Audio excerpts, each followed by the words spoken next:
torture, killings, displacements of people, destruction of property, summary executions, raping of women, and abuse of children has been a recurring occurrence in Democratic Republic of Congo, this for more than 20 years. What is the reason and who is behind Congo's unending war? This is Congo's Forgotten War and the players behind it. The 1994 genocide, where Hutus, who were the majority in Rwanda, killed 800,000 Tutsis. Paul Kagame led a rebel group called Rwandan Patriotic Front to attack and take control of capital Kigali in 1994. After the Rwandan Patriotic Front took control of the capital, the Hutus, who led the 1994 genocide, fled to DRC. They started regrouping near the border of Rwanda. In 1996, Rwanda, Uganda, Burundi, and other countries invaded DRC, arguing that the rebels that regrouped in the DRC was posing a regional threat. In 1997, DRC's President Mobutu was toppled by Rwanda and other neighboring countries. He was replaced by Laurent Kabila, who was backed by Rwanda and its allies. In 1998, President Kabila chased foreign troops, including those from Rwanda who supported him to take power after a serious fallout with them. In the same year, Rwanda, Uganda, and Burundi invaded DRC and also supported several rebel groups.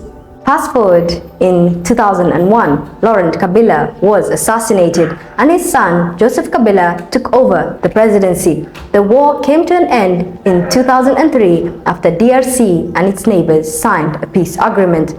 One of the agreements between DRC and the rebel groups called CNDP in 2009 was that the rebels would be integrated into the army.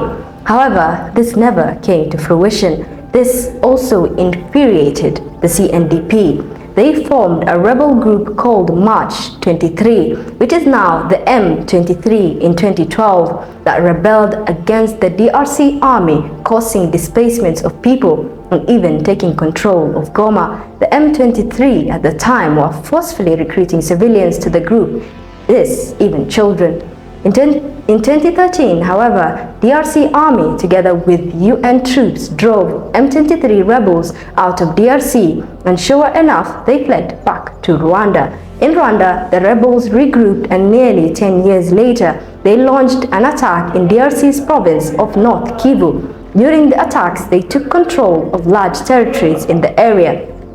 Simultaneously, they killed people, children, and raped women, even in front of their own children. How did the M23 become so strong? Where did they get their supplies and military equipment? The Rwandan government has been accused of supporting and training M23 rebels. Rwanda, however, denies these claims. In 2022, Human Rights Watch documented killings by these rebels and gang rapes where the rebels or fighters would gang up to rape women. Reports indicate that up to 5 rebels would rape 1 woman.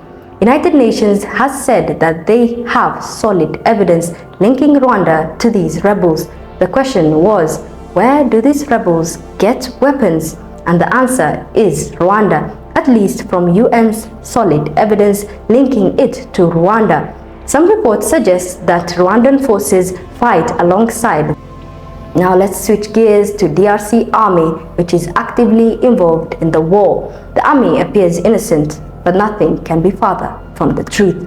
Congolese army has been accused of backing militia groups in Congo. Some of these militia groups have been involved in serious violation of human rights.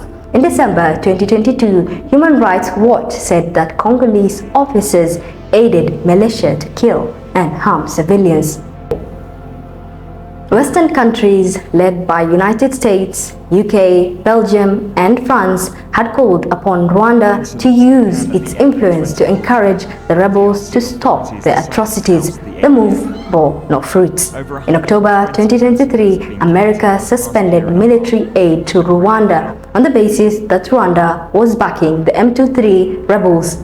This brings us to why the war in DRC Congo is not ending, despite reconciliation efforts by several neighboring countries, one including and led by Angola. The fact is that DRC is a country rich in minerals in the war-torn province like Kivu, and the larger eastern Congo. There are huge mineral deposits including diamond, gold, copper, cobalt, uranium, and other precious minerals.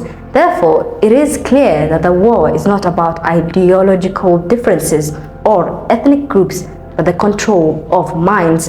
In 2023, UN said that Rwanda is backing the rebels so that they can gain control over mines and gain political influence. Even more, there are unconfirmed accusations directed to the West, arguing that they are behind Rwanda's support of M23 in a push to get a piece of the pie in DRC Congo's minerals.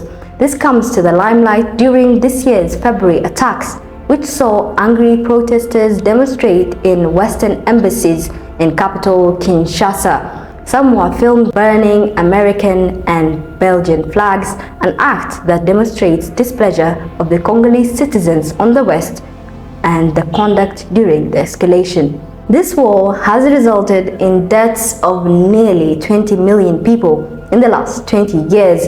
The people of Congo also accuse UN troops for doing nothing as civilians are being killed and raped by these rebels.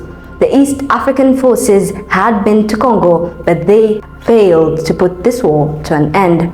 Recently, South African troops have been deployed to DRC, and so far, 2 South African soldiers have been killed by the rebels and others injured. This means that the situation is devastating. The escalation, human rights violation, and displacement of people in DRC is fueled by one thing: the fight to control Congo's minerals.